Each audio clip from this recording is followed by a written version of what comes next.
शुक्लांबरधरं विष्णुं शशिवर्णं चतुर्भुजं प्रसन्नवदनं ध्यायेत् सर्वविघ्नोपशान्तये। ॐ गुरुब्रह्मा गुरुर्विष्णुः गुरुदेवो महेश्वरः गुरुसाक्षात् परब्रह्म तस्मै श्री गुरवे नमः।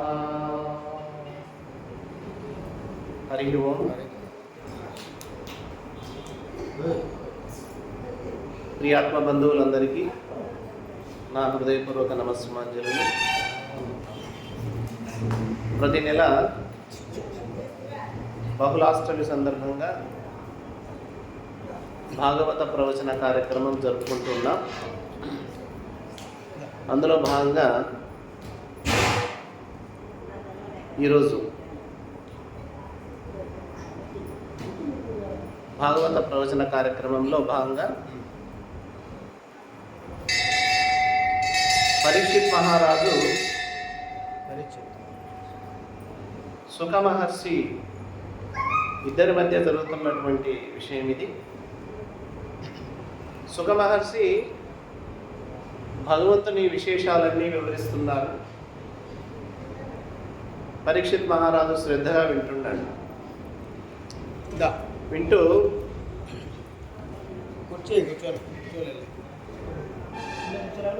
ఓ సుఖ మహర్షి, శ్రీకృష్ణుని చరిత్ర వినడానికి నా మనసు ఇంకా ఉవ్విళ్ళూరుతున్నది. మీరు చెప్తున్నారు, నేను వింటున్నాను, కానీ నాకు సంతృప్తి కలగడం లేదు. నా మీద దయ ఉంచి శ్రీకృష్ణుడి కథలను ఇంకా చెప్పండి అని ప్రార్థించాడు పరీక్షితుడు. అలా కోరినటువంటి పరీక్షిత్ మహారాజుతో సుఖ మహర్షి ఇలా చెప్తున్నాడు.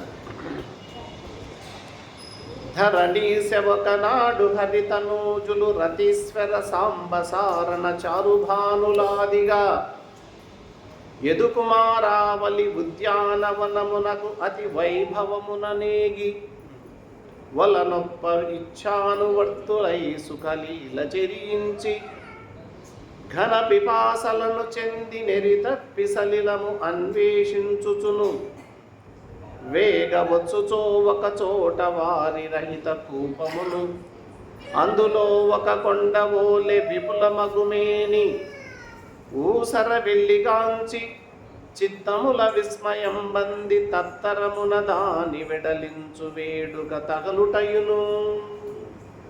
ఓ పరీక్షిత్ మహారాజా, ఒకనాడు శ్రీకృష్ణుని కుమారులు ప్రద్యుమ్నుడు, సాంబుడు, చారణుడు, చారుభానుడు మొదలగు వాళ్ళంతా, ఈ యాదవ కుమారులంతా మిక్కిలి వైభవంగా ఉద్యానవనానికి వెళ్ళారట. ఎవరు? శ్రీకృష్ణుని కుమారులందరూ స్వేచ్ఛగా ఉద్యానవనంలో విహరించారు. అలసిపోయారు, బాగా అలసిపోయి దప్పిక వేసింది వాళ్ళందరికీ. ఆ దాహం తీర్చుకోవాలని నీళ్ళ కోసం వెతుకుతున్నారు. అదెంత ఆ ప్రాంతం. ఒకచోట ఒక బావి కనబడింది. నీరు లేని పాడుబడినటువంటి బావి కనిపించింది. తొంగి చూశారు. అందులో ఒక పెద్ద కొండలాంటిది ఒక ఊసరి విల్లి ఉందట ఆ పాడుబడ్డ బావిలో. చూసి ఆశ్చర్యపోయారు. లోపల జలము లేదు, ఈ కొండలాంటి పెద్ద ఊసరి విల్లు ఉన్నది అని ఆశ్చర్యపోతూ, ఎలాగైనా సరే ఈ నీళ్లు లేని బావిలో, పాడుబడిన బావిలో ఉన్నటువంటి ఆ ఊసరి విల్లిని బయటకు వేయాలి, తీయాలి అని నిశ్చయం తీసుకున్నారట. వీళ్ళంతా నిశ్చయం తీసుకొని పరువిడిపోయి తెచ్చి ఘనపాస చెయ్యంబుల అంటగట్టి అగ్గురు భుజులందరున్ గదసి కోయని ఆర్చుచు దాని నెమ్మెయిన్ తరలగ తీయలేక తగ దట్టముగా మది దుట్టగిల్ల ఒండరు గడవంగ వేచని పయోరుహనాభునకంత చెప్పినన్. పరిగెత్తుకుంటూ వెళ్ళారు వాళ్ళంతా. లోపల నుంచి బయటికి లాగడానికి కావాల్సినటువంటి సామగ్రి తెచ్చారు, తాళ్ళు పెద్ద పెద్దవి తెచ్చుకున్నారు. ఈ శ్రీకృష్ణుడి కుమారులంతా శౌర్యవంతులే, పరాక్రమవంతులే. అంత పెద్ద పరిమాణంలో ఉన్నటువంటి ఆ ఊసర విల్లిని బయటకు తీయడానికి ఆ త్రాళ్ళు కట్టి అంటగట్టి ప్రయత్నం చేసినారు, కానీ చేతకాలే. శత విధాలా ప్రయత్నం చేశారు బావిలో ఉన్న ఊసర విల్లిని బయటికి తీయడానికి. వాళ్ళ శక్తి మీద వాళ్ళే నమ్మకం కోల్పోయారు. మేము ఇంత శక్తివంతులం కదా, శ్రీకృష్ణ పరమాత్మ కుమారులం కదా, ఈ బావిలో ఉన్నటువంటి ఆ ఊసర విల్లిని మేము తీయలేకపోయామనే దిగులు చెందుతూ ఇక చేతకాక పరిగెత్తుకుంటూ వెళ్ళి శ్రీకృష్ణుడితో ఈ విషయం అంతా చెప్పారు. నాన్నగారు ఇలా జరిగింది, మేము ఉద్యానవనంలో ఆడుకున్నాం, అలసిపోయాం, దాహం వేసింది, నీళ్ళ కోసం వెతుకుతూ ఉంటే ఒక పాడుపడిన బావి కనపడింది. అందులో నీరు లేదు, కానీ ఓ పెద్ద కొండలాంటి ఒక ఊసర విల్లిని చూసాం, దాన్ని తీసుకురావడానికి ప్రయత్నం చేశాం, బయటికి మా చేత కాలేదు అని చెప్పారు. అంతా విన్నాడు. ఆయన కూడా ఆశ్చర్యం వేసింది. ఆశ్చర్యం వేయకపోయినా ఆశ్చర్యం వేసినట్టు నటించాలి. విని సరసీరుహాక్షుడు అతి విస్మయుడై జలశూన్య కూపమల్లన కదియంగనేగి కృకలాసము ఒక్క తృణంబువోలె గొబ్బున వెడలించే వామకర పద్మమున్నది అంతలోన కాంచన రుచిమేన కల్గు పురుషత్వముతో పొడసూపి నిల్చినన్. ఈ పద్మాక్షుడు విషయం విన్నారు, కుమారులు చెప్పిన విషయం విని ఆశ్చర్యపడి పదండి నేను వస్తాను చూద్దామని చెప్పి ఆ నీళ్లు లేని బావి దగ్గరికి వచ్చి చూశాడు. చూసేసరికి లోపల నిజంగా కుమారులు చెప్పినట్లే ఒక పెద్ద కొండలాంటి ఒక ఊసర విల్లు ఉన్నది. వెంటనే ఆయన, వాస్తవంగా మనం ఏ కార్యక్రమం చేసినా కుడి చేత్తో చేస్తాం, తాను ఎడమ చేత్తో, అంటే సులభంగా చేయగలిగినాడనే దానికి గుర్తు ఎడమ చేత్తో చేయడం. అంటే తన ఎడమ చేతితో అంత పెద్ద కొండలాంటి ఆ ఊసర విల్లిని ఓ చిన్న గడ్డి పరక తీసి బయట పడేసినట్టు అవలీలగా బయటకు తీసేసి, ఎప్పుడైతే శ్రీకృష్ణుని యొక్క చెయ్యి ఆ ఊసర విల్లిని తాకిందో, మరి అంత పెద్ద ఊసర విల్లి వెంటనే బంగారు రంగుతో శోభిల్లుతూ ఒక పురుష రూపాన్ని ధరించాడు. ఊసర విల్లి కాదు, ఊసర విల్లి పురుషుడు అయిపోయినాడు. అది కూడా ఎలాంటి బంగారు రంగుతో ప్రకాశిస్తున్నటువంటి ఒక పురుషుడు ఎదురుగా నిలబడ్డాడు. వీళ్ళంతా చూసే వాళ్లకు ఆశ్చర్యం వేసింది. ఇందాక చూసినాం మన ఊసర విల్లిని, ఎప్పుడైతే శ్రీకృష్ణుడు తన చేత్తో తాకాడో బావిలోంచి బయటకు పడివేశాడు, వెంటనే ఆ ఊసర విల్లి కాస్త ఒక బంగారు రంగుతో శోభిల్లి ఒక అద్భుతమైనటువంటి ఒక పురుషుడుగా మారాడని ఆశ్చర్యం చెందుతూ ఉన్నాడు. శ్రీకృష్ణుడు గమనిస్తున్నాడని ఆయనకు తెలుసు. ఎందుకంటే కృష్ణ పరమాత్మ సర్వజ్ఞుడు, భూత భవిష్యత్తు వర్తమానములంతా తెలుసు. ఆయన ఎవరో తెలుసు, ఆయన పుట్టుపూర్వోత్తరాలు తెలుసు, ఆయన ఎందుకు ఊసరవిల్లిగా ఉన్నాడో తెలుసు, ఇప్పుడు పురుషాకృతి చెందినటువంటి విధానము అన్నీ తెలుసు. ఆయన్ను చూచి శ్రీకృష్ణుడు ఆయన యొక్క వృత్తాంతం అంతా తెలిసినప్పటికీ కూడా పక్కనున్న కుమారులకు ఆ విషయం తెలియాలి, అక్కడ ఉన్నటువంటి జన సమూహానికి ఆ విషయం తెలియాలి. కాబట్టి ఆ పురుషులతోనే ఆయన యొక్క చరిత్ర చెప్పించాలనే భావించి శ్రీకృష్ణుడు ఇలా అంటున్నాడట. ఏమంటున్నాడు? కనదురు రత్నభూషణ నికాయుడవై మహనీయమూర్తివై అనుపమ కీర్తి శోభితుడవై విలసిల్లుచు ధాత్రి మీద పెంపొనరిన నీకు ఏమి గతి ఊసర వెల్లితనంబు చొప్పడెన్ వినన్ ఇది చోద్యమయ్యే వివేక చరిత్ర ఎరుంగ చెప్పుమా. ఓ విచిత్రమైన చరిత్ర కలిగిన ఓ మహర్షి, రత్నభూషణాలు ధరించావు, అసమానమైన కీర్తితో ఉన్నావు, మహనీయమూర్తిగా ఉన్నావు, భూలోకంలో విలసిల్లినట్లు కనిపిస్తున్నావే, మరి నీకెందుకయ్యా ఈ ఊసరవిల్లి రూపం వచ్చింది? ఈ రూపం ఎలా కలిగింది నీకు? మేము చూడ్డానికి మాకు చాలా విచిత్రంగా ఉంది. ఆ కథ ఏదో, ఆ వృత్తాంతం ఏదో మాకు పూర్తిగా వివరించి చెప్పు, మేమంతా వింటామన్నాడట కృష్ణుడు. అడిగేసరికి ఆ పురుషాకృతి చెందినటువంటి ఆయన అని అడగిన మురరిపు పద వనజంబుల తన కిరీట వరమనులొరయన్ వినయమున మృక్కి ఇట్లను ఘన మోదము తోడనిటల ఘటితాంజలి అయి.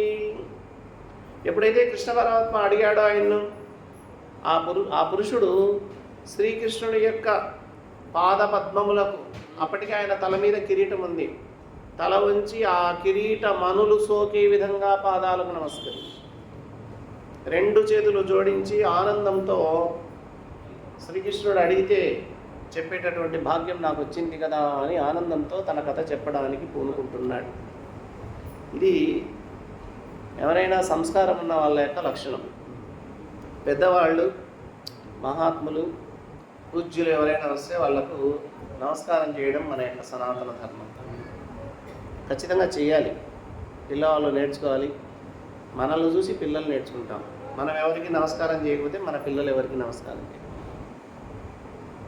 యథా రాజా తథా ప్రజ. రాజు ఎలా ఉంటారో ప్రజలు అలా ఉంటారు. యథా పిత తథా పుత్ర, యథా మాత తథా సంతానం. తల్లిదండ్రుల యొక్క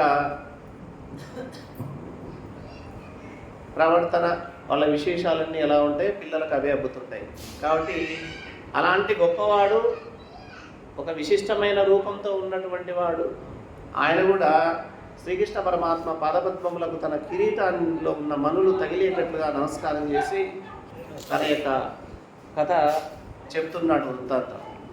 విశ్వ సంవేద్యమహిత ఈ విశ్వమందు ప్రకటముగని వెరుంగనిదొకటి కలదే, అయిన నా చేత విన ఇష్టమయ్యనేని అవధరింపు వినిపింతు అంబుజాక్ష. ఓ అంబుజాక్ష, ఓ విశ్వవేద్య అంటున్నాడు. విశ్వ సంవేద్యుడు పరమాత్మ. ఈ సమస్త విశ్వము ఎలా సృష్టి జరిగిందో తెలుసు, ఎలా స్థితి జరుగుతున్నదో తెలుసు, ఎలా లయమవుతుందో తెలుసు. సమస్తము తెలిసినటువంటి వాడు, సర్వజ్ఞుడు, సర్వవేద్యుడు ఆ పరమాత్మ ఒక్కడే. అందుకే ఓ విశ్వవేద్య, నీవు సర్వజ్ఞుడవు. ఈ ప్రపంచంలో నీకు తెలియని విషయం అంటూ ఏది లేదు. అంటే దాని అర్థం నా గురించి నీకు తెలుసు, నాకు ఈ రూపం ఎందుకు వచ్చింది నీకు తెలుసు, కానీ అంతే, నా చేత చెప్పించుకోవాలని భావన నీకు కలగడమే నా అదృష్టం. మరి అలా భావించారు మీరు, కాబట్టి నేను తప్పనిసరిగా నా కథ వినిపిస్తాను, వినండి అని అక్కడ ఉన్నటువంటి జనసమూహానికి, అక్కడ ఉన్నటువంటి యదుకుమారులకు, ముఖ్యంగా శ్రీకృష్ణ పరమాత్మకు తన వాక్ వినిపిస్తున్నాడు. ఏ ఇక్ష్వాకు తనూజుడన్ మృగుడు నానేపారు భూపాలుడన్ దీనవ్రాతము నడ్డి బ్రోచుచు ధరిత్రీ నాయకుల్ కొల్చి సమ్మానింపంచె దురంత భూభరణ సామర్థ్యుండనై సంతత శ్రీ నిండారిన వాడన్ ఉల్లసిత కీర్తి స్ఫూర్తి శోభిల్లగన్. ఏన్ ఇక్ష్వాకు తనూజుడన్. మహాత్మా, నేను ఇక్ష్వాకుని యొక్క కుమారుణ్ణి. నా పేరు నృగుడు. ఆ రాజు పేరు నృగుడు. నృగ మహారాజు అంటాం. నాకృత్వం. నృగ మహారాజును. నన్ను ఎంతోమంది రాజులు సేవిస్తూ ఉండగా ఈ రాజ్యాన్ని అంతా పరిపాలించసాగాను. దీన జనులను పోషించాను. కీర్తి సంపదలతో శోభిల్లుతో రాజ్యపాలన చేశాను. భూపాలురంతా తనను సేవిస్తున్నారనే అహంకారం ఉండకూడదు రాజు. రాజు యొక్క ధర్మం రాజ్యంలో ఉన్న ప్రజలందరినీ క్షేమంగా కాపాడాలి. రాజ్యంలో ఉన్న ప్రజలకు ఎటువంటి ఇబ్బందులు జరగకుండా కాపాడాలి. వాళ్ళకి ఎటువంటి లోటు రాకుండా బిడ్డల్లాగా చూసుకోవాలి. తండ్రిలాగా రాజు ఉండాలి. ఇది రాజధర్మం. అప్పుడే కీర్తి పెరుగుతుంది, అప్పుడే కీర్తి సంపద అనేది వస్తుంది, లేకపోతే రాదు. పలుకుల తన్ను తా పొగడ పాతట మందు రటుండె దారకవలిసి కథవ్రజంబు హిమవారి కణంబులు లెక్క పెట్టగా నలవడు గాని ఏను వసుధాసు రకోటికి దానమిచ్చు గోవులగను తింప ధాతయును నోపడు మాధవ ఏమి చెప్పుదున్. ఓ మాధవ, తన్ను తాను పొగుడుకోవడం మహాపాతకం అంట. పెద్దలు చెప్పిన వాక్యం ఇది. తనను గురించి తాను ఎప్పుడు పొగడకూడదట. తన గురించి ఇతరులు పొగడొచ్చు. తనను తాను పొగుడుకుంటే అది మహాపాతకమని పెద్దవాళ్ళు చెప్పారు. ఎప్పుడు మనల్ని గురించి మనం గొప్పగా చెప్పుకోరాదు అని శాస్త్రం చెప్తుంది. కాబట్టి నేను కూడా నా గురించి గొప్పగా చెప్పుకోవడం బాగుండదు మాధవ అని ఆయన అంటున్నాడు. అయినా మీ ముందు చెప్పాలనిపిస్తుంది. ఒక మాట చెప్తాను. నక్షత్రాలను లెక్క పెట్టచ్చేమో కానీ, ఇసుక రేణువులను లెక్క పెట్టచ్చేమో కానీ, మంచు బిందువులను లెక్క పెట్టచ్చేమో కానీ, నేను చేసినటువంటి గోదానాన్ని లెక్కించడం వీలు కాదు. అంత గోదానం చేశాడు మృగమహారాజు రాజ్యం చేసేటప్పుడు.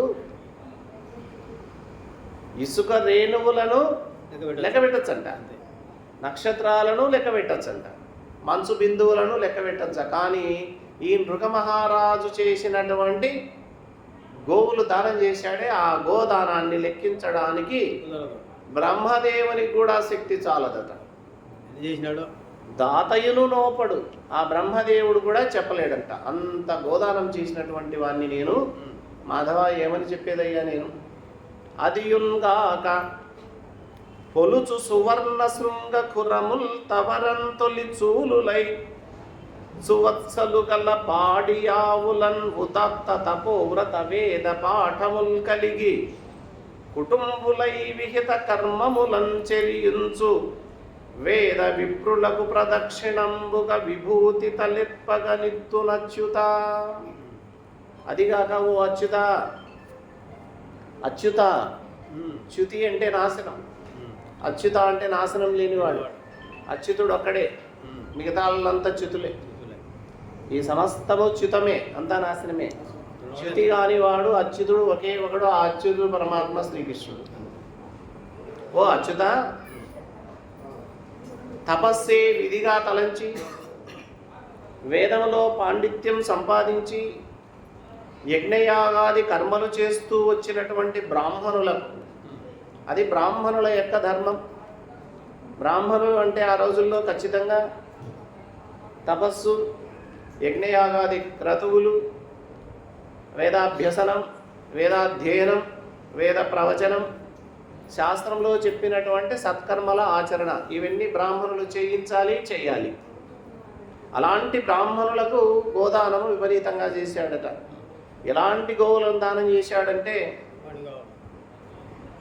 ఆ ఆవుల కొమ్ములకు బంగారు తొడుగులు తొడిగాడు, ఆవుల కాలి గిట్టెలకు బంగారు తొడుగులు తొడిగాడంట. అలా బంగారు తొడుగులు కొమ్ములకు గిట్టలకు బంగారు తొడిగినటువంటి ఆవులను దానం చేయడమే కాకుండా, ఆవు కూడా ఎలాంటి ఆవు, తొలిచూలు ఆవు, మొట్టమొదటి ప్రసవం ఆవు. ఆ తొలిచూలు దూడలు కలిగినటువంటి ఆ పాడి ఆవులను కేవలం గోవునే దానం చేయకోకుండా వారు కోరినటువంటి దక్షిణ కూడా ఇచ్చాడు. ఎందుకు ఆవుతో పాటు దక్షిణ ఇచ్చారంటే, ఆవును సంరక్షించాలంటే డబ్బు కావాలి కదా. ఆవును ఇస్తే సరిపోదంట. అయ్యా మీరేం ఆవును ఇచ్చారు, ఆవును మేము సంరక్షించాలంటే దానికి కావాల్సినటువంటి ఖర్చు అవుతుంది కదా, అది కావాలంటే అది కూడా ఇవ్వాలి. అందుకే దక్షిణ కూడా ఇచ్చాడు. ఇలా దక్షిణతో పాటు ఘనంగా దానం చేశాను. మరియును న్యాయ సముపార్జిత విత్తంబులకు గోభూ హిరణ్య రత్న నివాసరత హస్తివాజి కన్యా సరస్వతీ వస్త్రతిలకాంచన రజిత శయ్యాది బహువిధ దానంబులను నంబుగా అనేకంబులు చేసిదిన్ పంచమహాయజ్ఞంబులు నరించితి వాపీకు ఉపతటాకవన నిర్మాణంబులు చేయించితి ఇవ్విధంబునం చేయుచు ఒకనాడు. ఇంకేమేం చేశాడంట, న్యాయ సముపార్జితం. ఇది అందరం గుర్తుంచుకోవాలి. అన్యాయంగా అక్రమంగా సంపాదించినది దానం చేసిన ఫలితం దక్కదు. న్యాయమైన ధర్మమైన ఆర్జితం ఉంటే అది కొంచెం ఒక రేణువు మాత్రం దానం చేసిన అద్భుతమైనటువంటి ఫలితం ఇస్తుంది. అలా న్యాయ సముపార్జితమైనటువంటి ధనంతో గోదానాలు చేశాను, భూదానం చేశాను, బంగారు దానం చేశాను, రత్నములు దానం చేశాను, గృహములు కట్టించి ఇచ్చాను, అలాగే రథాలు దానం చేశాను, ఏనుగులు దానం చేశాను, గుర్రములు దానం చేశాను, సరస్వతి దానం చేశాను. అంటే ఎవరైనా విద్యకు సంబంధించినటువంటి పుస్తకాలు అవన్నీ దానం చేశాను. వస్త్రదానం చేశాను, తిలదానం చేశాను, కన్యాదానం చేశాను. ఎన్ని దానాలు ఉన్నాయో చూడండి, ప్రతిదీ దానమే. త్యాగం చేయడమే యజ్ఞం. యజ్ఞం అంటే త్యాగభావమే యజ్ఞం. ఏది త్యాగం చేసినా అది యజ్ఞమే అవుతుంది. కాబట్టి నేను చేసినటువంటి దానాలకు లెక్క లేదు. గోవులు కోరిన వానికి గోవులు ఇచ్చాను, భూమి కావాలన్న వాళ్ళకి భూమి ఇచ్చాను, బంగారు కావాలన్న బంగారం ఇచ్చాను, రత్నాలు కావాలన్న వాళ్ళకి రత్నాలు ఇచ్చాను, ఇల్లు లేవంటే ఇల్లు కట్టించాను, వస్త్రాలు లేకపోతే వస్త్రాలు ఇచ్చాను. అలాగే కన్యాదానం చేశాను. అశ్వములను, రథములను, గజములను అన్నిటినీ దానం చేసినటువంటి గొప్ప దానమూర్తి ఈ మహారాజు. అంతేకాదట, పంచమహాయజ్ఞాలు కూడా చేశాడు. ఇవి ప్రతి మానవుడు, ప్రతి గృహస్థుడు ఈ పంచమహాయజ్ఞాలు చేయాలి. అంటే మనం కూడా యజ్ఞం అంటానే మనలో ఒక భావన ఉంటుంది. ఋత్విక్కులను పిలిపించాలి, పెద్ద పెద్ద సంరంభాలు, ఇవేని కాదు. యజ్ఞంలో కూడా చాలా తేడా ఉంటుంది. మరి గృహస్థులమైన మనం చేయవలసినటువంటి పంచమహాయజ్ఞాలు ఖచ్చితంగా భూమి మీద జన్మించిన మనం అంతా చేయాల్సింది. ప్రతి మానవుడు ప్రాంత భేదం కానీ, కుల భేదం కానీ, మత భేదం కానీ, వర్ణభేదం, లింగభేదం ఏం లేకుండా ప్రతి ఒక్కరూ చేయాల్సినటువంటి యజ్ఞములే పంచమహాయజ్ఞాలు అంటాం. పంచమహాయజ్ఞాల్లో మొట్టమొదటిది బ్రహ్మయజ్ఞం, రెండవది దేవయజ్ఞం, మూడవది పితృయజ్ఞం, నాలుగవది భూతయజ్ఞం, ఐదవది మనుష్య యజ్ఞం. బాగా గుర్తుంచుకోండి. ఇవన్నీ ఈ సందర్భంగా చెప్పుకుందాం వాటి గురించి. బ్రహ్మయజ్ఞం అంటే ఏంటి అంటే, పరమాత్మను, పరమేశ్వరుని బ్రహ్మ అని పిలుస్తాం మనం. పరబ్రహ్మం అంటాం. గురు సాక్షాత్ పరబ్రహ్మ అని. ఆ పరబ్రహ్మకు సంబంధించిన యజ్ఞం. బ్రహ్మ ఎక్కడుంటాడు? శబ్దమనందు బ్రహ్మ ఉంటాడు. శబ్దం అంటే ఏమిటి? వాక్. అంటే ఈ వాక్ ఎక్కడుంటుంది? ఈ సరస్వతిలో ఉంటుంది. అంటే వేదములు, శాస్త్రములు, ఉపనిషత్తులు, భాగవతము, భగవద్గీత, రామాయణాది మహాకావ్యాలు ఇవన్నీ కూడా బ్రహ్మే. శబ్ద బ్రహ్మ, శబ్దము ద్వారా బ్రహ్మ. ఆ శబ్ద బ్రహ్మకు సంబంధించిన యజ్ఞం చేయడం అంటే వేదాలను చదవాలి, చదివించాలి, శాస్త్రాలను చదవాలి, చదివించాలి, పురాణములను పఠనం చేయాలి. ఇప్పుడు మనం చేస్తున్నామే ఇది. నేను చెప్తున్నాను, మీరు వింటున్నారు. మీరు బ్రహ్మయజ్ఞం చేస్తున్నారు, నేను బ్రహ్మయజ్ఞం చేస్తున్నాను. ఇలాంటి కార్యక్రమాలు చేయించే వాళ్ళు కూడా బ్రహ్మయజ్ఞమే.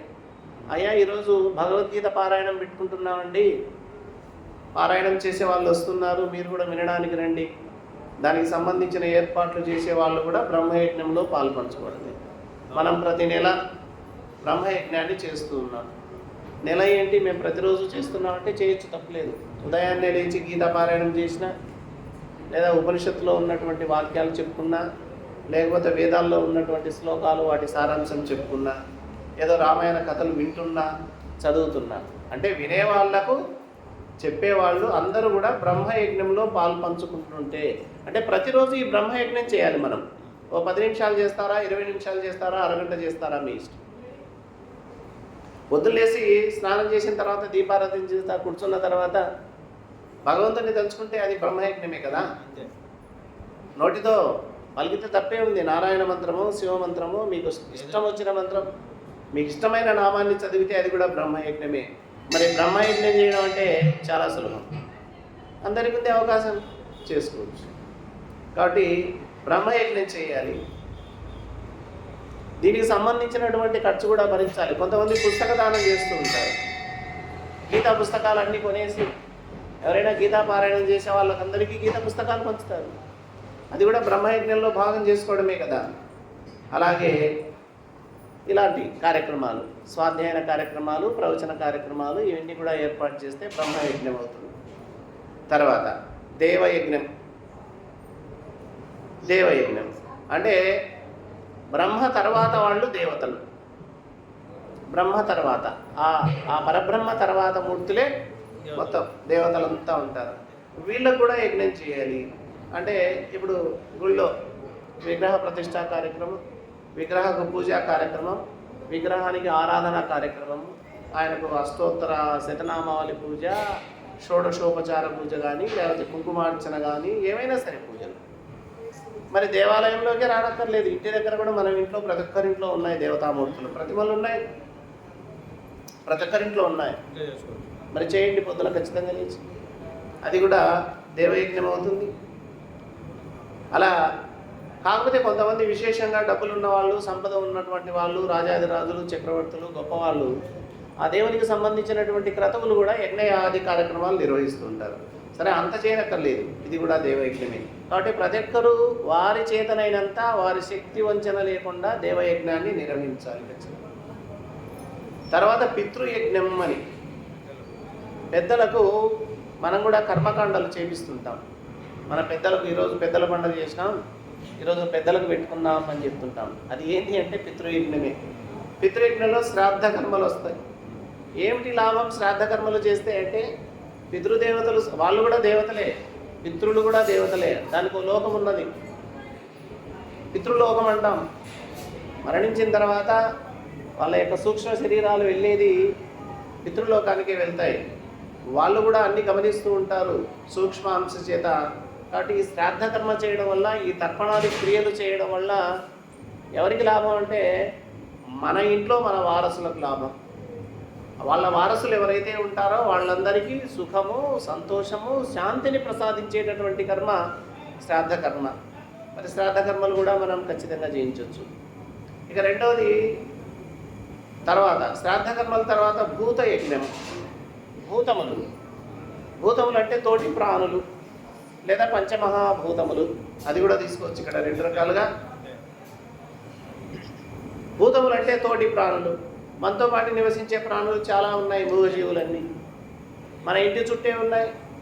పిట్టలు ఉన్నాయి, కాకులు ఉన్నాయి, గద్దలు ఉన్నాయి, పిల్లులు ఉన్నాయి, కుక్కలు ఉన్నాయి, పందులు ఉన్నాయి, రకరకాల జీవరాశి భూమి మీద ఉండేటివి ఉన్నాయి, నీళ్ళల్లో ఉండేటివి ఉన్నాయి, ఆకాశంలో ఉన్న రాశులు. వీటికి తగినంత ఆహారం ఇవ్వడమే భూతయజ్ఞం. పూర్వకాలంలో మన పెద్దలకు ఈ భూతయజ్ఞం అనే పేరు తెలుసో లేదో కానీ, అప్పుడు వ్యవసాయదారులు అయితే దేవాలయాల సమీపంలో ఓ చిన్న గుంటలాగానో లేకపోతే ఒక రోల్లాగా చేసి అందులో నీళ్లు పోయటం, ఆ దేవాలయంలో అలా జొన్న కంకులు వేలాడదీసేవాళ్ళు. అది చిన్నప్పుడు మనం కూడా చూసినాం. అది వాటి మీద పిట్టలు వాలి ఆ జొన్న గింజలు తిని అక్కడ ఉన్న నీళ్లు దాగి వెళ్ళిపోయేది. భూతయజ్ఞమే. ఇంట్లో అన్నం మెతుకులు ఉన్నాయి, అలా చల్లేస్తాం బయట బజార్లో, ఆ కోళ్ళు కుక్కలో ఏమిటి తినేస్తాయి, భూతయజ్ఞమే. చీమలు, మనము బయట పాడవేసినటువంటి పదార్థం ఎప్పుడు వ్యర్థమే కాదు. ఏదో ఒక ప్రాణి ఖచ్చితంగా తింటుంది. ఎండినదైనా తింటుంది, పులిసినదైనా తింటుంది, పుల్లిందైనా తింటుంది. దానికి అది సంతృప్తి. భగవంతుని యొక్క సృష్టి అలాంటిది. మనకి ఇది నచ్చకపోవచ్చు, ఇంకొక ఆ పదార్థాన్ని నచ్చేటటువంటి ప్రాణి ఒకటి ఉంటుంది. మనకి ఇది ఇష్టం లేదంటే దాన్ని ఇష్టంగా తినే ప్రాణి ఒకటి ఉంటుంది. కాబట్టి భూమిలో ఏ పదార్థం వ్యర్థం కాదు. ఈ విధంగా భూతయజ్ఞం చేయాలి. నీళ్ళల్లో పూర్వకాలము నీళ్లు తెచ్చుకోవడానికి బావికి వెళ్ళా, నీళ్లు తెచ్చుకోవడానికి చెరువుకు వెళ్ళా, నీళ్లు తెచ్చుకోవడానికి కుంటకు వెళ్ళినా కాస్త పిండు కాస్త బొరుగులు అట్లా చల్లి నీళ్లు తెచ్చుకునే వాళ్ళు. అక్కడ ఉన్నటువంటి చేపల ఆహార పదార్థాన్ని తిని, మనకు ఆ చేపల ఆహార పదార్థం తిని అవి కూడా తిరిగి ఏం సాయం చేసేవి, నీళ్లు కలుషితం కాకోకుండా ఆ నీళ్ళల్లో ఉన్నటువంటి నాచు, కొన్ని క్రిములు అన్నిటినీ క్లీన్ చేసేవి. చూడండి ఎంత పరస్పర సంబంధం ఉంటుందో. మనం వేసిన ఆహారం అవి తిని మనకు మంచినీటిని ఇచ్చేటటువంటి అవకాశం కల్పించేది. ప్రతి ప్రాణి కూడా మనకు మంచి ఇస్తుంది. కేవలం ఈ భూతములకే కాదు, అందుకే మన చుట్టూ ఉన్న వాటికి కూడా మనం ఖచ్చితంగా ఆహారాన్ని ఇవ్వాలి. ఇది మన ధర్మం. ఎందుకంటే మన మీద ఆధారపడ్డాయి. వాటికి వంట తెలియదు, వాటికి ఆహార సేకరణ తెలియదు. ఏదో కొన్ని పక్షులకు కొన్నిటికి ఆహార సేకరణ ఉంటుంది, అలా వెళ్ళి తెచ్చుకుంటాయి. అలా తెచ్చుకోలేని ప్రాణులు కూడా ఉన్నాయి. కాబట్టి భూతయజ్ఞం మనం అంతా చేయాలి, ఇది మన చేతిలో. అందుకే చాలామంది వంట చేసేటప్పుడు కొన్ని ధాన్యం తీసి పక్కన పెట్టేస్తారు. మన రోజు వంట చేస్తాం ఆడవాళ్ళు, ముఖ్యంగా మీరు వంట చేసే ఒక పిడికెడు బియ్యం పక్కన పెట్టండి, రోజు ఒక సంచిలో పెట్టండి. నష్టమేం లేదు కదా. ప్రతిరోజు ఓ పిడికెడైతే నెలకు ఎన్ని అవుతాయి? సుమారుగా అవుతాయి. వాటిని అన్నదానానికి ఎవరన్నా ఎక్కడైనా మస్తుగా అనాథలు అభాగ్యులు అన్నదాన కేంద్రాలు ఉన్నాయి, అక్కడ ఇచ్చిరండి. నెలకు ఒకసారి లేకపోతే సంవత్సరానికి ఎన్నన్నా కానీ ఒక బస్తా కానీ హాఫ్ బస్తా కానీ 10 కేజీలు కానీ ఇచ్చిరండి. లేదు మన ఇళ్ళ దగ్గరికి వచ్చే వాళ్ళకు కూడా ఇవ్వండి. లేదా అలా ఉన్న బియ్యాన్ని అలా చల్లితే పిట్టలు పక్షులు తినేస్తాయి బ్రహ్మాండంగా. ఇది భూతయజ్ఞం అంటే. చేసే అవకాశం మనకుంది, కానీ చెయ్యాలి, శ్రద్ధతో చేయాలి. అది కూడా నేను చేస్తున్నానే గర్వంతో చేయొద్దండి ఎప్పుడే. కానీ ఏ దానం చేసినా నేను చేస్తున్నాను అనేటటువంటి అహంకారంతో పొరపాటున కూడా చేయొద్దండి. ఇది భగవంతుడు ఇచ్చాడు, ఆ భగవంతుని అంశం ఉన్నటువంటి ప్రాణులకి ఇస్తున్నాను, భగవంతునికే నైవేద్యం. ఎప్పుడైనా అది మనల్ని కాపాడుతుంది. అహంకారంతో ఏ దానం చేసినా ఫలితం చాలా తక్కువగా ఉంటుంది. అహంకార రహితంగా నిస్వార్థంగా ఇది భగవంతుని సేవ అని భావించి ఎవరైతే దానం చేస్తారో ఆ దానానికి అత్యున్నతమైన ఫలితం ఉంటుంది, శ్రేష్టమైన ఫలితం ఉంటుంది. తర్వాత మనిషి యజ్ఞం. తోటి మనుషులకు కూడా సహాయం చేయాలి, అది మనిషి యజ్ఞం. పక్కింటి వాడు బాధపడుతుంటే నవ్వకూడదు, వాడికి చేతనైనంత సహాయం చేయడం మన ధర్మం. మన ఇంటికి ఎవరైనా అతిథి అభ్యాగతులు వస్తూ ఉంటారు, వాళ్ళకు కూడా వచ్చిన వాళ్ళకి కనీసం మంచినీళ్ళని ఇవ్వండి. ఆకలి అంటే అన్నం పెట్టండి, తప్పలేదు. అడిగితే నీ దగ్గర ఉంటేనే, లేకపోతే కాదు. మన దగ్గర ఉంటే తోటి మానవులకు. అందుకే మన వాళ్ళు మానవ సేవయే మాధవ సేవ. మాధవుడు ఎక్కడున్నాడు? అందరిలో ఉన్నాడు, అన్ని ప్రాణులలో ఉన్నాడు, అన్ని జంతువులలో ఉన్నాడు. ఎవరు? పరమాత్మ. మరి ఆ ప్రాణికి సేవ చేస్తే భగవంతునికి సేవ చేసినట్టే, మానవునికి సేవ చేస్తే మాధవునికి సేవ చేసినట్టే. ఈ భావనతో చేయండి. ఫలానా వ్యక్తి అనుకోకండి ఎప్పుడు. ఒక వ్యక్తికి అన్నం పెట్టామంటే ఆ వ్యక్తిలో నారాయణుడు ఉన్నాడు, అది నారాయణ సేవగా భావించండి. అతిథి దేవో భవ అన్నారు. అలా అన్నం పెట్టినప్పుడు ఆయన అతిథి. అతిథి అంటే దేవుడు, సాక్షాత్ పరమాత్మే. ఆయనలో ఉన్నది పరమాత్మ అంశ. కాబట్టి నేను ఆ పరమాత్మకు అన్నం పెట్టాను అనుకోండి, ఆ పరమాత్మకు నీళ్ళు ఇచ్చాను అనుకోండి, ఆ పరమాత్మకు సేవ చేశాను అనుకోండి, అద్భుతమైన ఫలితం వస్తుంది. ఈ విధంగా మనిషి యజ్ఞం కూడా చేయాలి. అందుకోసమే పూర్వకాలం మన వాళ్ళు ఈ దానాలను ఎందుకు పెట్టారంటే 10 మంది దానం చేస్తే ఒక వ్యక్తి బాగుపడతాడు. ఒక 100 ఇళ్ళు ఉన్నాయి, ఆ ఊర్లో ఒక 2 ఇళ్ళు, 2 కుటుంబాల వాళ్ళు ఆహారం లేక ఇబ్బంది పడుతున్నారు. మరి 98 ఇళ్ళు ఏం చేస్తున్నట్లు? మీ ఊర్లో ఉంటున్నారు కదా, మీతో కలిసి కాపురం చేస్తున్నారు కదా, మీ గ్రామంలో ఉన్నారు. ఏమయ్యా మీకేం సమస్య వచ్చింది నేను దగ్గరికి వెళ్తే వాడు ఎంత సంతోషపడతాడు. ఒక్కడు చేయడం బరువు అయితే 10 మంది కలిసి చేయండి, సులభంగా ఉంటుంది. అంతే కదా.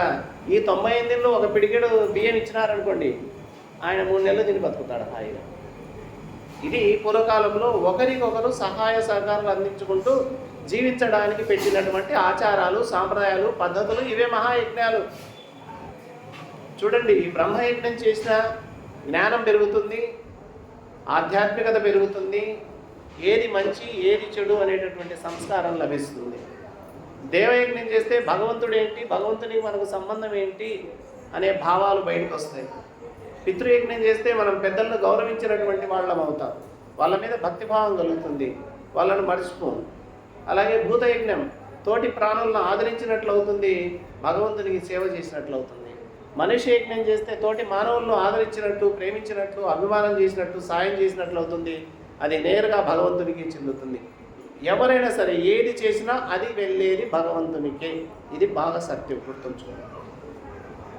ఏదైనా సరే, ఇప్పుడు ఏదైనా ఇలా కార్యక్రమం చేస్తాం, చేసిన తర్వాత అన్నదానం పెడుతున్నాం, నేను పెడుతున్నాననే భావన రానివ్వకండి. నారాయణ సేవ, దాని పేరే నారాయణ సేవ పెట్టారు. ఎవరికి సేవ? నారాయణ సేవ. నారాయణ సేవలో మళ్ళీ తేడాలు చూపకండి ఎప్పుడే. కానీ ఎవరు వచ్చినా ప్లేట్ తీసుకొచ్చి అన్నం పెట్టండి. మీరు మా వాళ్ళు అట్లాంటి పొరపాటున కూడా భావన రానికండి, అది అహంకారం అవుతుంది. భగవంతుడు అహంకారాన్ని ఇష్టపడ్డాడు. భగవంతుడికి అహంకారం అంటే ఇష్టమే లేదు. ఎవడు అహంకారం వాడిని అనగదొక్కుతాడు, అంతే. మాయ అనగదొక్కిపోతుంది, ఆయన దొక్కాల్సిన అవసరం లేదు. కాబట్టి ఈ పంచమహాయజ్ఞాలు ఆ నృగు మహారాజు అద్భుతంగా చేశాడు. ఎందుకు చెప్తున్నాడు ఇక్కడ నేను చేశా అంటే, ప్రతి మనిషికి చేయవలసినటువంటి పంచమహాయజ్ఞాలు ఇవి. మీకు చేతనైనంతలో, మీ పరిధిలో, మీ శక్తి వంచన లేకుండా చేసుకోండి అని చెప్పాడు మనకు. కాబట్టి ఈరోజు వాటి గురించి తెలుసుకున్నాం కాబట్టి గుర్తొచ్చినప్పుడల్లా పంచమహాయజ్ఞాల్లో ఒకటో రెండో చేస్తూ వచ్చి ఈ విధంగా పంచమహాయజ్ఞాలు నెరవేర్చారు. అంతేకాదు ఆ రోజుల్లో ముఖ్యంగా బావులు లభించేవాళ్ళు ఆ రోజుల్లో. ఎందుకంటే ఆహారం లేకోకుండా, నీరు లేకోకుండా, గాలి లేకోకుండా ఎవరైనా జీవిస్తారా? కోట్ల డబ్బులుండని అన్నం లేకపోతే ఏం చేస్తాను? డబ్బులు తింటే ఏమన్నా ఆకలి తీరుతుందా? కోట్ల డబ్బులుండని నీళ్ళు లేకపోతే ఏం చేస్తాడు? చచ్చిపోతాడు. మరి ఎవరిస్తున్నారు? ఈ నీరు ఎక్కడిది? నివసించడానికి ఈ భూమి ఎక్కడిది? పీల్చుకోవడానికి గాలి ఎక్కడిది? ఇంత అవకాశం ఇచ్చినటువంటి ఆకాశం ఎవరిది? ఇదంతా భగవంతుడిది కాదా? నీదే నాదే, నీది కాదు నాది కాదు అనుకుంటే అందరిది, అంతా భగవంతుడిదే ఇది. కాబట్టి గాలి ఇస్తున్నాడంటే భగవంతుడు ఇస్తున్నట్టే, నీరు లభిస్తుందంటే భగవంతుడు ఇస్తున్నట్టే. భూమి మీద మనం తిరుగుతున్నాం, పని చేసుకుంటున్నాం, వ్యవసాయం పండించుకుంటాం, అన్ని ఇల్లు కట్టుకుంటున్నాం, అన్నీ చేస్తామంటే భూమాత. ఎవరిది భూమి? నీది కాదు నాది కాదు. ఏం ఆఫ్ చేస్తే వచ్చింది. అందుకే ఎవరైనా ఇది నా భూమి, ఇది నా పొలము, ఇది నా స్థలము అంటే భూదేవి నవ్వుతా అంట. భూమి నాది నిన్న భూమి పక్కున నవ్వు, పక్కున నవ్వుతా అంట. ఎవరే పిచ్చోడా? నీదే. ఇంతకుముందు ఎవరితో? అంతకుముందు ఎవరితో? భూమి ఏమో అట్లే ఉంటుంది. దీని మీద నాది అనే ముద్రలు మారుతుంటాయి. ఈరోజు మునయ్య నాది అంటారు, రేపు నాది అని నేనంట, రేపు ఇంకోరు ఎంతమందో వందల వేల లక్షల మంది మారిపోతుంటారు. భూమి మారదు. అందుకే భూమి నాది నిన్న భూమి పక్కున నవ్వు, దానహీను చూచి ధనము నవ్వు. డబ్బు నవ్వుతాదంట. నీ దగ్గర దండిగా సంపద ఉంది, ఎవరైనా ఆకలి అవుతుందయ్యా అన్నమన్న పెట్టించండి అంటే వాడు పెట్టలేదనుకో, ధనం నవ్వుతాడు. ఒరే నీ దగ్గర ఉందే నేను అనుకుంటున్నావు, నేను అనుకుంటే నిమిషంలోనే నిన్ను వదిలి వెళ్ళిపోతాను. సంపద మనం అనుకుంటాం భద్రంగా దాచొచ్చులే అనుకుంటాం, నీ చేత కాదు, ఏం కాదు. అది వెళ్ళాలనుకుంటే ఒక్క నిమిషమే ఏదో ఒక రూపంలో వెళ్ళిపోతుంది. అందుకే దానహీనం చూసి ధనము నవ్వుతుందట. కాబట్టి దానం చేయని వాడంటే లక్ష్మీదేవికి ఇష్టమే లేదు. భూదేవి కూడా నాది అంటే ఆమెకి ఇష్టం లేదు. కాబట్టి ఈ రెండు భావాలు లేకుండా జీవించడం చాలా మంచిది. ఈ విధంగా ఆ రోజుల్లో ఈ మృగమహారాజు తన రాజ్యంలో ఉన్నటువంటి ప్రజలందరికీ దప్పిక అనేది లేకోకుండా జలదానం అంటే బావులు తవ్వించాడు, చెరువులు తవ్వించాడు, కుంటలు. పూర్వకాలంలో బావులు తవ్విస్తే గొప్ప పేరు అనమాట. అబ్బా వాళ్ళు బావి తవ్వించారా అని ఒక గొప్ప ఘనకీర్తి. ఈ కుంట నిర్మాణ పేరు కూడా పెట్టేవాళ్ళు ఆ రోజు, ఇది ఫలాని వారి కుంట అని. ఎందుకంటే ఆయన తవ్వించాడు కాబట్టి. ఎందుకు? దానివల్ల ఎంతో ఉపయోగం. కుంటలు తవ్విస్తే నీళ్ళు, వర్షాకాలం నీళ్ళు వచ్చి ఆ కుంటలో నిలువ అంటే ఎన్నాళ్ళు పనికి వస్తాయి మనకు? పంటలకు పనికి వస్తాయి, త్రాగడానికి పనికి వస్తాయి, అన్నిటికీ పనికి వస్తాయి. అలాగే వనములు నిర్మించారు ఆ రోజు. వనాలు, ఇప్పుడు వనాలు లేవులేండి, ఇప్పుడు పార్కులు వచ్చినాయి. సిటీల్లో వనముల బదులు ఏమొచ్చాయి? పార్కులు. చిన్న చిన్న మొక్కలే పార్కులు. వనాలు అంటే పెద్ద పెద్ద చెట్లు. మరి గ్రామంలో ఖచ్చితంగా ఒక వనం ఉంటుండే. అది చింతవనమో మామిడి వనమో ఆ ఏరియాకు ఆ ప్రాంతానికి సంబంధించిన వనం. ఎందుకు ఏర్పాటు చేశారు? చెట్లు ఎంత పెంచితే అంత కాలుష్యం తగ్గిపోతుంది, చెట్లు ఎంత పెంచితే అంత వర్షాలు కురుస్తాయి. చెట్ల వల్ల చాలా ఉపయోగం ఉంది. కాబట్టి ఆ రోజు వనాలను పెంచారు. ఇన్ని ఆలోచనలు ఆ రోజు శాస్త్ర పరిజ్ఞానం ఉంది కాబట్టి పెద్దలు అలా వనాలు నిర్మించండి అన్నారు, అంతే. దానివల్ల ఎన్నో ఉపయోగాలు ఉంటాయి ఖచ్చితంగా. అలాగే దాన ధర్మాలు చేస్తూ వచ్చాడంటే ఈ మృగమహారాజు. ఇలా లెక్కలేనన్ని దానాలు చేస్తూ చేస్తూ వస్తుంటే ఆయన జీవితంలో ఒక విశేషం జరిగింది. ఏం విశేషం జరిగిందట? ఒక బ్రాహ్మణుడు, కశ్యపుడు అనేటటువంటి బ్రాహ్మణుడు వచ్చాడు అక్కడికి. ఆయన పేరు కశ్యపుడు. వచ్చి మహారాజా మీరు తప్పు చేశారన్నాడు. రాజు నిలదీసి అడిగాడు. పుణ్యాత్ముడా, నేనేం తప్పు చేశాను? ఏం తప్పు చేశావా? గతంలో నీవు నాకు ఒక గోవునిచ్చావు, ఒక ఆవునిచ్చినావు, దానం చేసావు.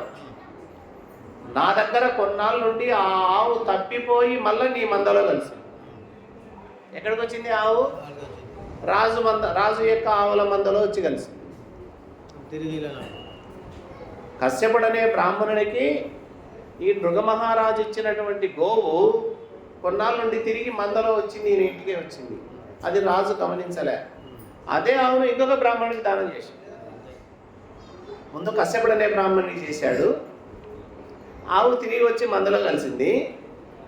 ఇంతకుముందు కశ్యపుడనే బ్రాహ్మణుడికి ఇచ్చారు కదా, ఈ ఆవును వేరే వాళ్ళకు దానం ఇయ్యచ్చా అనే భావన రాలేదు. అది ఇది అనుకోలేదు, ఆయనకు తెలియదు మనసులో.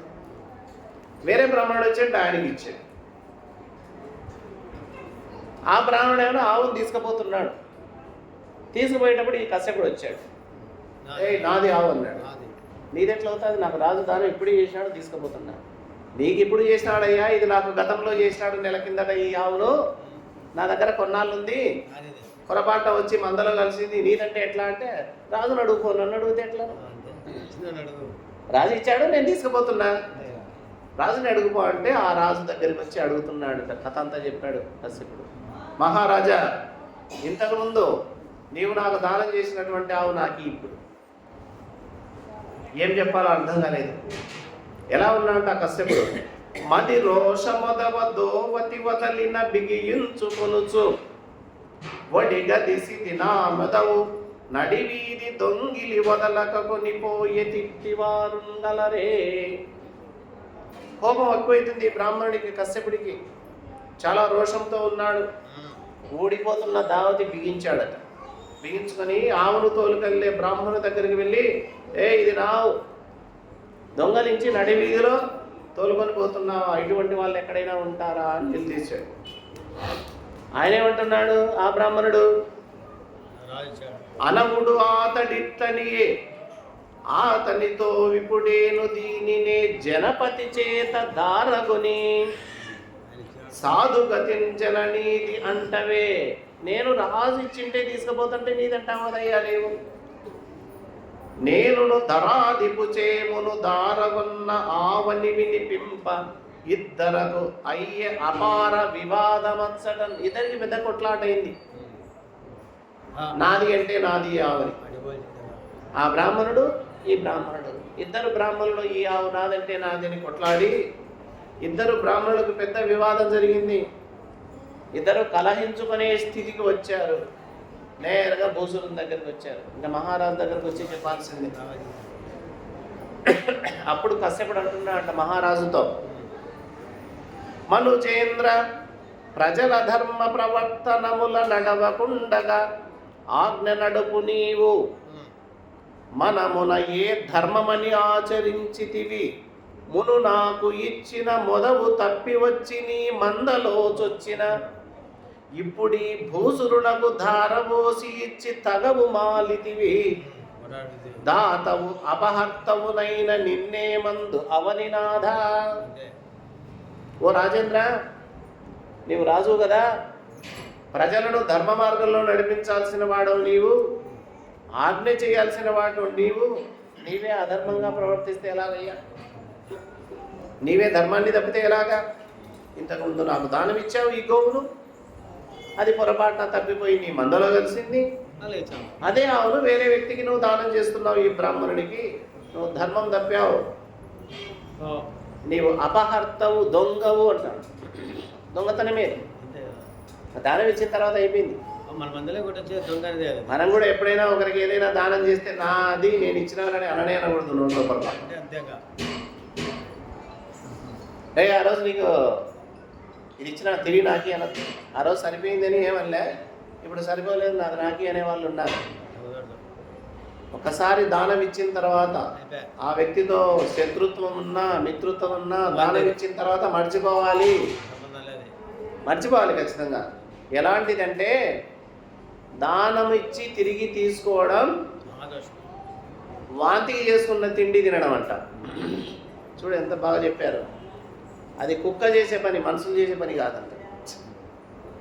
ఒక్కసారి దానం ఇచ్చిన తర్వాత తిరిగి తీసుకున్నామంటే వమనం అంటే వాంతికి చేసుకున్న తర్వాత తిరిగి తినడం లాంటిది అని చెప్పినారు. అంతకంటే దరిద్రం లేదని. కాబట్టి ఎప్పుడే కానీ దానం చేసింది తిరిగి నువ్వు తీసుకొని వేరే వాళ్ళకి దానం ఇచ్చావంటే నువ్వు దొంగవు, నువ్వు ధర్మాన్ని తప్పావు, నువ్వు రాజువేరా నీ నేవనాలి అని నిలదీశాడు. అప్పుడు చాలా బాధపడ్డాడు ఈ మహారాజు. అయ్యో ఓ బ్రాహ్మణోత్తమ, పొరపాటే జరిగింది, అజ్ఞానం వల్ల ఈ పొరపాటు జరిగింది. ఒప్పుకుంటున్నాడు మహారాజు. ఇది నేను తెలిసి చేసిన తప్పు కాదు. నీకు దానం చేసిన ఆవు తిరిగి నా మందలోకి వచ్చినట్లు అదే ఆవును నేను వేరే వాళ్ళకు దానం చేస్తున్నా అనే భావన నాకు రాలేదు. తెలియక పొరపాటున చేశాను. ఇందుకు బదులుగా నీకు 1,00,000 గోవులను ఇస్తాను, తీసుకపో. ఒక్క ఆవుకు బదులుగా 1,00,000 గోవులను ఇస్తాను, స్వీకరించు. అంతేకాదట బ్రతిమాలుతున్నాడు, బాధపడుతున్నాడు, ఆయన కాళ్ళ వెళ్ళావడి వేడుకుంటున్నాడు. ప్రాధేయపడి, మహాత్మా ఈ దోషం నుండి నన్ను గడలి, ఇది కూడా పాపమే, తెలిసి చేసిన పాపమే, తెలియ చేసిన పాపమే, నన్ను ఈ నరక కూపం నుండి బయటపడే మార్గం నువ్వే చెప్పు. ఒకసారి సరేలేని 1,00,000 గోవులు తీసుకపో, నాకు దోషం రాదు అని వేడుకుంటున్నాడు. ఎంత వేడినా అంత వేడుకున్నా మత్సరంబంత పెరిగి మొదల నాకిచ్చినట్టి మొదవే కాని ఎనయని రాజ్యమంతయు ఇచ్చితేని వల్లనని విప్పుడచ్చట మండ కలిగే. నీవు నీ రాజ్యాన్ని అంతా నాకు ఇచ్చినావు, నా ఆవు నాకు కావాలి. ఇంతకుముందు ఏ ఆవుని ఇచ్చినావో ఆ గోవునే నాకు ఇవ్వాలి. అంతేగాని నీవు ఇచ్చే 1,00,000 గోవులు నాకు అక్కర్లేదు. 1,00,000 గోవులు కాదు కదా, నీ రాజ్యాన్ని అంతా నాకు అప్పచెప్పినా నాకు వద్దనే వద్దు, నా ఆవు నాకు కావాలని మొండికి వేసాడు. ఇంకేం చేస్తాడు? రెండవ బ్రాహ్మణ్ దగ్గరికి వెళ్ళాడు. అయ్యా మహానుభావ, నీకు ఇచ్చాను మంచిదే, నీకు దాని బదులు వేరే గోవుని ఇస్తాను, ఆ గోవును నాకే ఆయనకి ఎందుకు ఇచ్చామన్నాడు. ఆయన అడిగినాడు పాపం.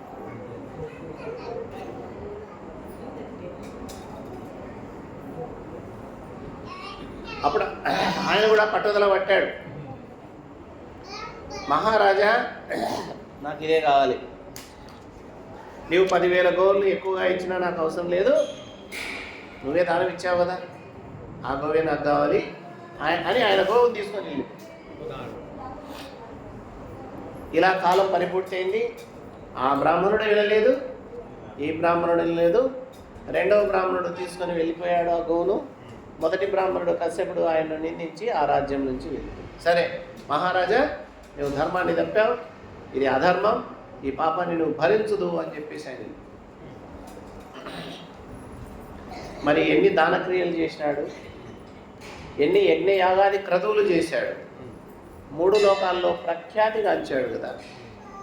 అలాంటి వాడు మరణం తర్వాత, ఈ నృగు మహారాజు మరణించిన తర్వాత యమభటులు తీసుకువెళ్ళారు. ఎవరు తీసుకువెళ్ళారు? యమధర్మరాజు ముందు నిలబెట్టారు.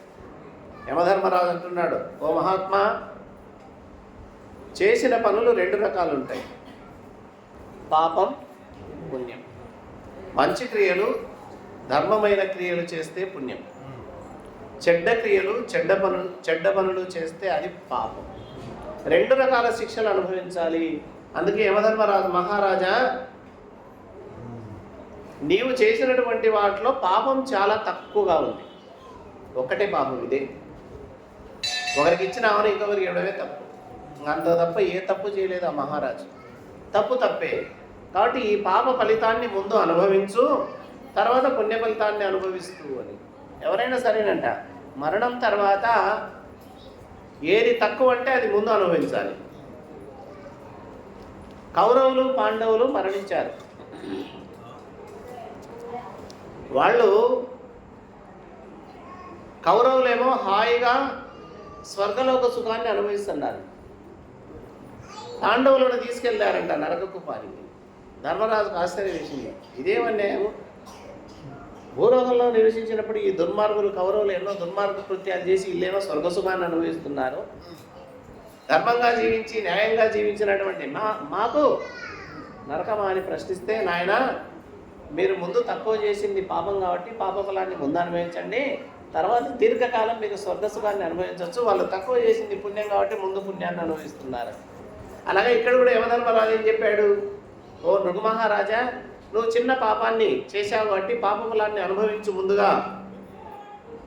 ఇది బ్రహ్మ ఆజ్ఞ. తెలిసి చేసినా తెలియక చేసినా తప్పు తప్పే, ఆ తప్పుకు శిక్ష అనుభవించాలి, అనుభవించు అని చెప్పారు. అలా పలికి సరేలే అన్నాడో లేదో యముడు అక్కడి నుండి ఆ యమలోక నుండి కిందికి దోసేశాడు. ఎవరిని? ఈ నృగు మహారాజు యొక్క సూక్ష్మ శరీరాన్ని. వచ్చి నేరుగా అది భూమి మీద పడేటప్పుడు ఊసరవిల్లిగా ఈ పుట్టింది. ఆ బావిలో మనం కథలో చెప్పుకున్నాం, మొట్టమొదట పాడుబడినటువంటి బావిలో ఓ పెద్ద కొండ లాంటి ఊసరవిల్లి ఉన్నదని. ఆ ఊసరవిల్లి ఎవరో కాదు, ఈ నృగు మహారాజే ఆ చేసినటువంటి పాప ఫలితాన్ని అనుభవించడం కోసం ఊసరవిల్లిగా జన్మించాడు. అందుకే మనం ఎవరు చూస్తున్నారులే అంటుంటారు చాలామంది. అన్నీ భగవంతుడికి తెలుసు. నువ్వు పుణ్యం చేసావా తెలుసు, నువ్వు పాపం చేసావా తెలుసు. ఖచ్చితంగా పుణ్యానికి ఫలితం ఉంటుంది, పాపానికి ఫలితం అనుభవించక తప్పదు. ఎవరైనా సరే చక్రవర్తులైనా, రాజులైనా, మహాత్ములైనా, సాధువులైనా, గృహస్థులైనా, సన్యాసులైనా ఎవరైనా అనుభవించాల్సింది. ఆ విధంగా నేను కొంతకాలం ఈ పాడుబడ్డ బావిలో ఈ దురవస్థ చెందుతూ ఉన్నాను. ఈనాడు సమస్త పాపాలను పోగొట్టగలిగేటటువంటి మీ పాదాలను తగలడం వల్ల నా ఊసరవిల్లి రూపం వెళ్ళిపోయి నా యొక్క నిజమైనటువంటి రూపం వచ్చిందని వెంటనే స్వామికి నమస్కారం చేశాడంట. సౌండ్ రీసౌండ్ వస్తుంది అని శ్రీకృష్ణ పరమాత్మకు నమస్కారం చేస్తున్నాడు. కృష్ణ వాసుదేవ కేశవ పరమాత్మ అప్రమేయ వరద హరి ముకుంద, నిన్ను చూడగంటి నీకు పన్ కనుగొంటి అఖిల సౌఖ్య పదవులందగంటి. ఓ శ్రీకృష్ణ, ఓ వాసుదేవ, ఓ కేశవ, ఓ పరమాత్మ, ఓ అప్రమేయ, ఓ వరద, ఓ హరి, ఓ ముకుంద, నిన్ను ఎన్నాళ్ళకు చూడగలిగానయ్యా నేను. ఎందుకంటే భగవంతుడిని చూసేటటువంటి భాగ్యం అందరికీ రాదు. మృగమహారాజు ఎన్ని దానాలు చేశాడు, ఎన్ని గొప్ప సత్కార్యాలు, ఎన్ని క్రియలు చేశాడు. ఆ ఫలితమే శ్రీకృష్ణ భగవానుని దర్శనం. ఎందుకంటే కృష్ణుడి చెయ్యి అందరినీ తగలదు కదా. బావిలో ఊసరవెల్లి రూపంలో ఉన్నటువంటి ఈయనను శ్రీకృష్ణుడి యొక్క హస్తము తగిలి బయటికి తీసేసింది, రక్షించాడు. ఆయన పాదాలకు నమస్కారం చేసే భాగ్యం వచ్చింది. ఆయన్ను స్వయంగా దర్శనం చేసుకునే భాగ్యం వచ్చింది. ఆయనతో స్వయంగా మాట్లాడేటటువంటి భాగ్యం వచ్చింది. అంతేకాదు ఆయన చెబితే తన కథ వినేటటువంటి అవకాశం భగవంతుడు కల్పించాడు. ఇన్ని అద్భుతమైన అవకాశాలు ఊరికొచ్చాయి. అందుకే రావు. ఎంతో పుణ్యకార్యాలు చేస్తే, ఎంతో భక్తిభావంతో ఉంటే తప్ప అలాంటి అవకాశాలు భగవంతుడు ఇవ్వడు. కాబట్టి అందుకే అంటున్నాడు, ఓ కృష్ణ, వాసుదేవ, కేశవ, పరమాత్మ, ముకుంద, ఓ హరి, ఓ వరద, మిమ్మల్ని నేను ఇన్నాళ్లకు చూడగలిగాను. ఎంత భాగ్యము నాది. ఇక నాకు దేంతో సమస్త సౌఖ్య పదవులందగంటి. నిన్ను దర్శించుకున్నాను, నిన్ను చూశానంటే అన్ని సుఖాలు వచ్చినట్టే, అన్ని పదవులు వచ్చినట్టే. పదవులు కాదంట, భగవంతుని కోరుకోవాలంట మనం అని రకరకాల కొనియాడి, గోవిందుని పదంబులు తన కిరీటంబు పోకను ప్రణమిల్లి, ఆయన యొక్క కిరీటంతో మళ్ళొక్కసారి ఆ శ్రీకృష్ణుని పాదపద్మాలకు నమస్కారం చేసి, దేవా భవదీయ పాదార విందంబులు నా హృదయార విందంబులు పాయకుండునట్లుగా ప్రసాదింపవే. ఏం కోరుకుంటున్నాడు? నా మనసులో నీ యొక్క నామాన్ని ఎప్పుడూ తలుచుకునే భాగ్యం, నా హృదయంలో మీ పాదపద్మాలు ఎప్పుడు ముద్రించబడే విధంగా, నిన్ను మర్చిపోని విధంగా నాకు అనుగ్రహం ఈ తండ్రి అని తదనుజ్ఞాతుండై అచ్చడి జనంబులు చూసి అద్భుతానందంబులను పొంద నతుల తేజో విరాజిత దివ్య విమాన రూఢుండై దివంబున కరిగే అని స్వామికి నమస్కారం చేసి వెంటనే ఆయన స్వర్గలోకాన్ని వెళ్ళాడు. అదృశ్యం అంతే. ఆయన ఎందుకున్నాడు అదంతా కథ చెప్పేశాడు. స్వామికి నమస్కారం చేసుకున్నాడు, స్వామి యొక్క అనుగ్రహాన్ని పొందాడు. తన ఏమి కోరలేదు ఆయన. నా హృదయంలో ఎల్లప్పుడూ మీరే మెదలాలి, నేను ఎప్పుడు మిమ్మల్నే తెలుసుకోవాలి అనే కోరిక కోరినాడు. అక్కడ నుండి అదృశ్యమైపోయాడు. అప్పుడు ఆ మాధవుడు అక్కడ ఉన్నటువంటి వాళ్ళందరికీ కూర్చోబెట్టి ధర్మబోధ చేస్తున్నాడు. చూసారా, కథ విన్నారా? ఎవరి కథ? ఇందాక ఆ నృగమహారాజు స్వయంగా చెప్పినటువంటి కథ. ఆయన చేసినటువంటి తప్పుకు ఆయన అనుభవించినటువంటి ఫలితానికి సంబంధించిన వృత్తాంతం అంతా మీరు విన్నారు కదా అని చెప్పి అక్కడ రాజేంద్రులకు అందరికీ, అక్కడ ఉన్నటువంటి వాళ్ళందరికీ చెబుతున్నాడు. రాజులంటే గొప్ప అనుకోవద్దండి మీరంతా. రాజకులం అనే అరణ్యాన్ని దహించే అగ్నిజ్వాల. రాజులు అనేటటువంటి అరణ్యమైతే రాజులు, రాజకులం అరణ్యమైతే అరణ్యాన్ని కాల్చేది ఉందట ఒకటి. ఏమిటి? బ్రాహ్మణుల ధనం తీసుకోవడం. సద్బ్రాహ్మణులు, బ్రహ్మజ్ఞానంతో ఉన్నటువంటి వాళ్ళు, సాధు సత్పురుషులు మంచివారి యొక్క ధనాన్ని తీసుకోవడం మహాపాపం. వాళ్ళ సొమ్ము తాకకూడదు, ఎందుకంటే నాశనం అయిపోతారని చెప్తున్నాడు. అంతే కదా. తెలియక బ్రాహ్మణునికి దానం ఇచ్చిన గోవు తిరిగి తీసుకోవడం అనే పాపానికి కదా ఇంత కష్టం ఆ మహారాజు అనుభవించాడు. కాబట్టి అలాంటి వాళ్ళ ఐశ్వర్యాన్ని, వాళ్ళ యొక్క ధనాన్ని ఎవరే కానీ తీసుకోకూడదు. ఎలాంటిదట అది? బ్రాహ్మణుల ధనం తీసుకోవడం కంటే విషం తీసుకోవడం మంచిది. విషానికైనా విరుడు ఉందే కానీ బ్రాహ్మణుని ధనాన్ని అపహరిస్తే దానివల్ల ప్రాప్తించే పాపానికి ప్రాయశ్చిత్తం ఉండదు. కాబట్టి ఎవరైనా సరే, ఒక బ్రాహ్మణులే కాదు, ఇతరుల యొక్క వస్తువులను, ఇతరుల యొక్క ధనాన్ని అపహరించడం మంచిదే కాదు. అడిగి తీసుకోవచ్చు. అయ్యా నాకు ఇబ్బందిగా ఉంది, కాస్త ఇవ్వండి అని అడిగి తీసుకుంటే తప్పలేదు. కానీ అడగకుండా దొంగతనం చేసి అపహరించడం చాలా క్రూరమైనటువంటి కర్మ. కాబట్టి ఎవరే కానీ ఇతరుల ధనాన్ని అపహరించడం మంచిది కాదు. ముఖ్యంగా మంచివారు, సత్పురుషులు బ్రాహ్మణుల యొక్క ధనాన్ని అపహరించడం అసలు మంచిది కాదు అని చెప్పడం జరిగింది. వచ్చారా స్వామి? నమస్కారం. రండి, ఒక 2 నిమిషాలు ముగిస్తాం. కూర్చోండి.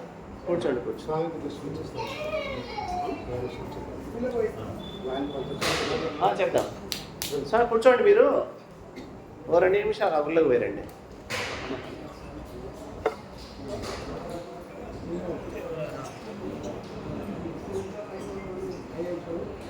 ఇది అంటే మనకు చెప్పినటువంటి నీతి, ఇతరుల ధనాన్ని మనం ఎప్పుడూ అపహరించకూడదు అనే సత్యాన్ని తెలపడం కోసమే ఈ నృగమహారాజు యొక్క చరిత్ర ద్వారా మనం విన్నాం. ఈ కథ చదివిన వారలు గైకొని వినివారు విగత కలుషాత్మకులై లౌకిక సౌఖ్యమునందుదురా కైవల్యంబు కరతలామలకమగున్. ఈ నృగమహారాజు చరిత్ర, ఈ కథ విన్న వాళ్లకు, అలాగే చదివిన వాళ్లకు సర్వ పాపాలు తొలగిపోతాయి. ఇహలోకంలో సుఖం ప్రాప్తిస్తుంది, పరలోకంలో సులభంగా మోక్షం లభిస్తుంది అని ఆ సుఖ మహర్షి పరీక్షిత్ మహారాజుతో ఒక అద్భుతమైనటువంటి ఒక మహారాజు చరిత్రను, అందులో ఉన్నటువంటి సత్యాన్ని మనకందరికీ వివరించడం జరిగింది. మరి ఈ కథ విన్న వాళ్ళందరికీ సర్వ పాపాలు, సర్వ రోగాలు తొలగిపోవాలని ఆ శ్రీకృష్ణ పరమాత్మను మనసారా వేడుకుంటూ ఈరోజు ఈ ప్రవచనాన్ని ముగిస్తాం.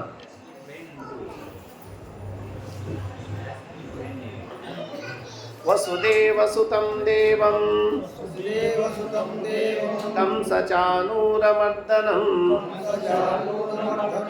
దేవకీ పరమానందం కృష్ణం వందే జగద్గురుం. వసుదేవసుతం దేవం కంసచానూరమర్దనం దేవకీ పరమానందం కృష్ణం వందే జగద్గురుం. హరి ఓం శ్రీకృష్ణార్పణమస్తు.